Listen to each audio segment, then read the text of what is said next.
नमस्कार, तुम्ही पाहत आहात न्यूज डंका आणि आज आपण बोलणार आहोत एक अशा अधिकाऱ्याबद्दल ज्याचं नाव घेतलं की प्रशासनात काम पूर्ण करण्याची हमी अशी ओळख डोळ्यासमोर उभी राहते. पण त्याच वेळी त्यांच्या प्रवासात वाद आहेत, राजकारण आहे, बदली आहे, संघर्ष आहे आणि पुन्हा एक दमदार कमबॅक आहे. आणि या सगळ्या कहाणीच्या केंद्रस्थानी असलेलं नाव म्हणजे अश्विनी भिडे. 150 वर्षांचा इतिहास आणि त्या इतिहासात पहिल्यांदाच मुंबई महापालिकेच्या आयुक्त पदावर एका महिलेची एंट्री झाली आहे. अश्विनी भिडे. न्यूज डंकाकडून अश्विनी भिडे यांचे मनपूर्वक अभिनंदन. देशातील सर्वात श्रीमंत महानगरपालिका, कोट्यवधी मुंबईकरांच्या आयुष्याशी जोडलेली यंत्रणा आणि त्या यंत्रणेच्या सर्वोच्च पदावर आता एका कडक, निर्णयक्षम आणि परिणामकेंद्री महिला अधिकाऱ्याची एंट्री झाली आहे. हा फक्त पदभार स्वीकारण्याचा क्षण नाहीये, तर मुंबईच्या प्रशासनात एका नव्या अध्यायाची सुरुवात झाली आहे. इथे एक महत्त्वाचा मुद्दा लक्षात घ्यायला हवा. मुंबई महापालिकेवर अनेक वर्ष शिवसेना, विशेषतः ठाकरे गटाचं वर्चस्व होतं. निर्णय क्षमता होती, सत्ता होती, पण या 150 वर्षाच्या इतिहासात महिला आयुक्त नेमण्याचा निर्णय मात्र त्या काळात कधी झालेला नाहीये. आणि आता पहिल्यांदाच एका महिला अधिकाऱ्याच्या हाती मुंबईची सूत्र दिली जात आहेत. त्यामुळे हा फक्त प्रशासकीय बदल नाहीये, तर एक राजकीय आणि व्यवस्थात्मक संदेशही मानला जातोय. मुंबई देशातील सर्वात श्रीमंत महानगरपालिका, हजारो कोटींचा अर्थसंकल्प, कोट्यवधी लोकांच्या रोजच्या आयुष्याशी जोडलेली यंत्रणा आणि त्या यंत्रणेच्या सर्वोच्च पदावर पहिल्यांदा एका महिला अधिकाऱ्याची नियुक्ती होते. ही घटना केवळ प्रशासकीय नाही आहे, तर ऐतिहासिक आहे आणि म्हणूनच या नियुक्तीकडे संपूर्ण राज्याचं लक्ष लागलेलं आहे. पण या शिखरापर्यंत पोहोचण्यासाठी अश्विनी भिडे यांनी जो प्रवास केला आहे तो तितकाच खडतर, वादग्रस्त आणि प्रेरणादायी आहे. 1995 बॅचच्या IAS अधिकारी असलेल्या अश्विनी भिडे यांनी त्यांच्या कारकिर्दीची सुरुवात कोल्हापूरमध्ये सहाय्यक जिल्हाधिकारी म्हणून केली. त्यानंतर सिंधुदुर्ग जिल्हा परिषद, नागपूर, विविध जिल्ह्यांमधील प्रशासन, राज्यपालांचे संयुक्त सचिव, शालेय शिक्षण विभागाचे सचिव, MMRDAचे अतिरिक्त आयुक्त, मुख्यमंत्री देवेंद्र फडणवीस यांचे अतिरिक्त मुख्य सचिव अशा अनेक महत्त्वाच्या पदांवर काम करत त्यांनी एक सशक्त, कडक आणि परिणामकेंद्री अधिकारी म्हणून स्वतःची ओळख निर्माण केली. त्यांच्या कामात एक गोष्ट नेहमी दिसून आली: निर्णय घेण्याची तयारी आणि काम पूर्ण करण्याची जिद्द. पण त्यांच्या कारकिर्दीला खरी ओळख मिळाली ती मुंबईत आणि विशेषतः मुंबई मेट्रो प्रकल्पामुळे. मुंबई मेट्रो 3 शहराच्या पोटातून जाणारा अंडरग्राऊंड प्रकल्प अत्यंत गुंतागुंतीचा, तांत्रिकदृष्ट्या आव्हानात्मक आणि राजकीयदृष्ट्याही संवेदनशील. या प्रकल्पाची जबाबदारी जेव्हा अश्विनी भिडे यांच्याकडे आली तेव्हा अनेकांनी प्रश्न उपस्थित केले. हा प्रकल्प वेळेत पूर्ण होईल का? इतक्या अडचणींमध्ये तो पुढे जाईल का? पण भिडे यांनी त्यांच्या खास शैलीत काम सुरू ठेवलं. अडथळे आले, विरोध झाला, तांत्रिक समस्या आल्या, पण त्या थांबल्या नाहीत. त्यांनी प्रकल्प पुढे नेला आणि म्हणूनच प्रशासनात त्यांना नाव मिळालं मेट्रो वुमन. मात्र जिथे मोठं काम असतं तिथे वादही मोठे असतात आणि संपूर्ण प्रवासात सगळ्यात मोठा वाद ठरला आरे कॉलनीतील मेट्रो कारशेड. मुंबईचं फुफ्फुस समजल्या जाणाऱ्या आरेमध्ये कारशेड उभारण्याचा निर्णय झाला आणि लगेचच पर्यावरणवाद्यांनी विरोध सुरू केला. आंदोलने झाली, सोशल मीडियावर प्रचंड प्रतिक्रिया उमटल्या. शहर 2 भागात विभागलं गेलं: विकासाच्या बाजूने उभे राहणारे आणि पर्यावरणाच्या संरक्षणासाठी लढणारे. या सगळ्यात अश्विनी भिडे यांनी घेतलेली भूमिका अत्यंत स्पष्ट होती. त्यांनी प्रकल्पाच्या बाजूने ठाम भूमिका घेतली. त्यांनी ट्विटरवरही आपलं मत मांडलं, आंदोलनावर टीका केली आणि प्रशासनाच्या निर्णयाला समर्थन दिलं. त्या मागे हटल्या नाहीत, त्या ठाम राहिल्या. पण इथूनच त्यांच्या आयुष्यात राजकारणाचं सावट अधिक गडद होऊ लागलं. 2019 मध्ये महाराष्ट्रात सत्ता बदलली. उद्धव ठाकरे यांच्या नेतृत्वाखाली महाविकास आघाडी सरकार सत्तेत आलं आणि आरे कारशेड हा त्यांचा महत्त्वाचा मुद्दा बनला. नवीन सरकारने आरेमधला कारशेडला विरोध केला, प्रकल्पाला ब्रेक लावण्याचा निर्णय घेतला आणि इथेच अश्विनी भिडे आणि सरकार यांच्यातील मतभेद उघडपणे समोर आले. एकीकडे एक अधिकारी जो प्रकल्प पूर्ण करण्यासाठी झटत होता आणि दुसरीकडे एक सरकार जे तोच प्रकल्प थांबवू इच्छित होतं. हा संघर्ष फक्त मतांचा नव्हता, हा संघर्ष होता प्रशासनाच्या दृष्टिकोनाचा आणि राजकीय भूमिकेचा. आणि मग घडलं ज्याने सगळ्यांना धक्का दिला. जानेवारी 2020 मध्ये अश्विनी भिडे यांनी मुंबई मेट्रो 3च्या व्यवस्थापकीय संचालक पदावरून बदली करण्यात आली. एका क्षणात ज्या अधिकाऱ्याने प्रकल्प उभारला त्याला त्या प्रकल्पातून दूर केलं गेलं. ही केवळ बदली नव्हती, हा एक स्पष्ट संदेश होता: सत्तेच्या निर्णयाची विसंगत भूमिका घेतली तर परिणाम भोगावे लागतात. यानंतर त्यांना कोरोना व्यवस्थापनाच्या कामात गुंतवण्यात आलं.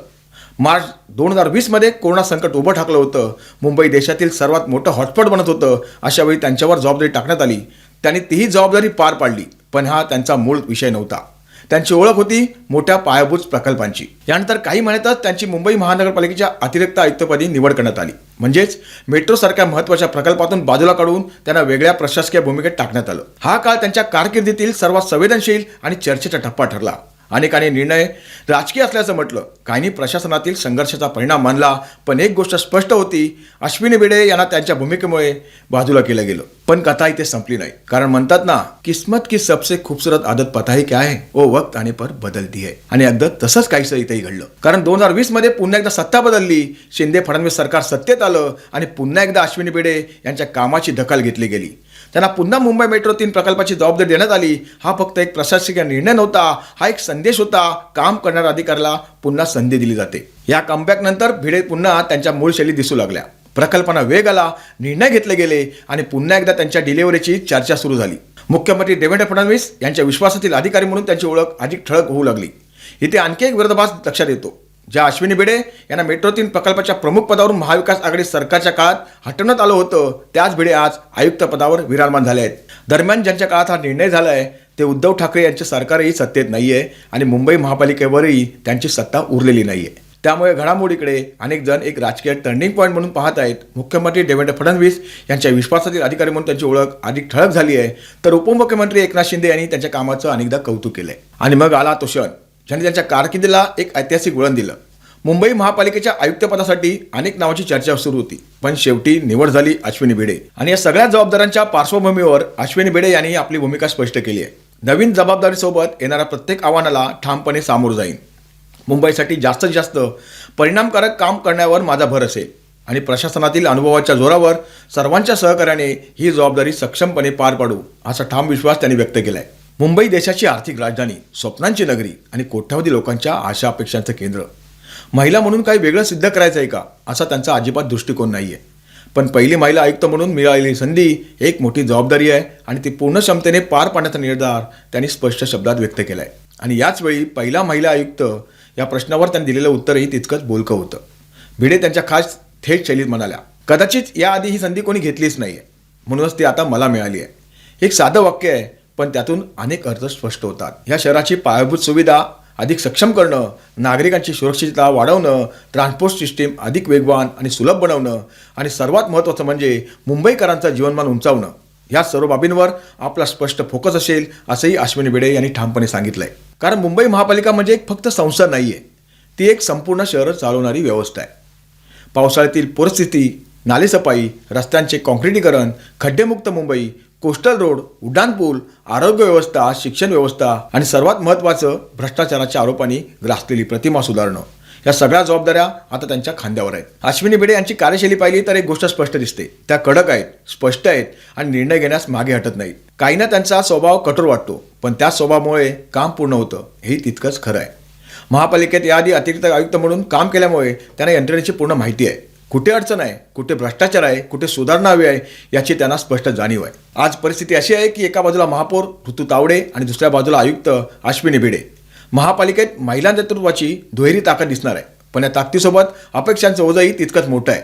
मुंबई बदलणं म्हणजे फक्त एक प्रकल्प पूर्ण करणं नाही, ती एक मानसिकता बदलणं आहे, प्रशासनात पारदर्शकता आणणं आहे आणि सर्वात महत्त्वाचं म्हणजे लोकांना विश्वास परत मिळवणं आहे. अश्विनी भिडे यांच्या संपूर्ण प्रवासाकडे पाहिलं तर एक गोष्ट स्पष्ट होते, त्या दबावाला झुकत नाहीत, त्या वादांना घाबरत नाहीत आणि त्या कामासाठी उभ्या राहतात.